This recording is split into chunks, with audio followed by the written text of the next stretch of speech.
Okay. Chancellor, how did Parkside get its beginning?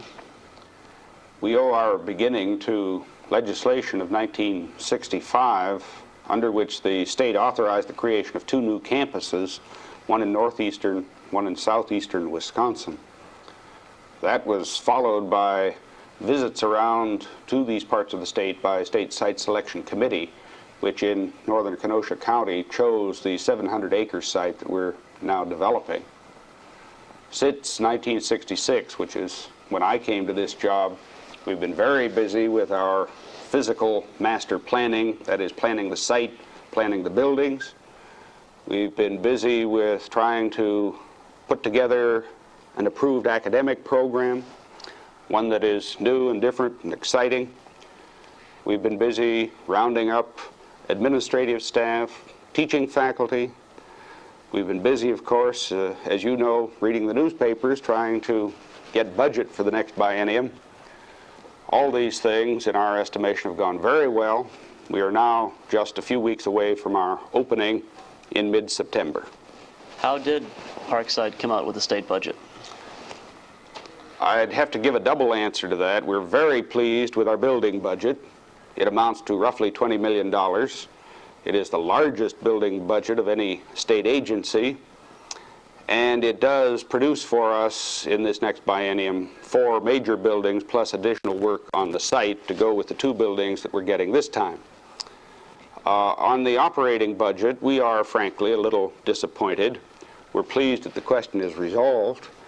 The operating budget yields us a little less than $10 million, and this covers everything on the instructional side. But it does give us an opening, and we hope to get additional money as we prove that we have students here who are not properly funded under the budget as presently constructed.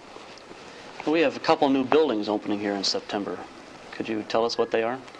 Yes, we had tried originally to get 3 buildings in the first biennium: a major library learning center, a surge building so-called, which was to be for engineering purposes, and a science laboratory classroom building.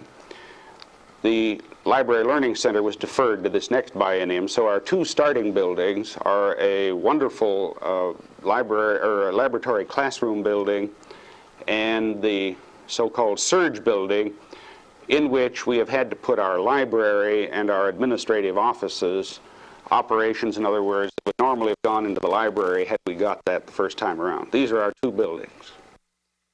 What's in store in the future for Parkside?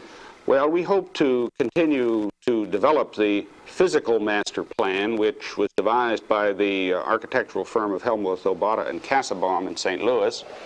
This means adding buildings as we go along. I've indicated 4 more for the next biennium.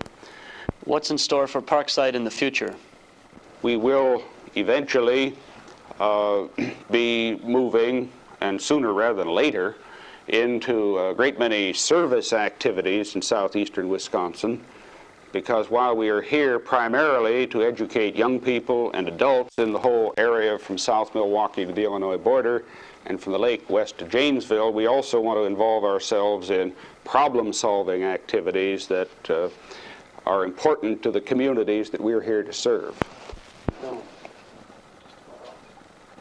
Let's stop. You see, other phase I want to get into will be coming up right now, so then we can go through that all at once.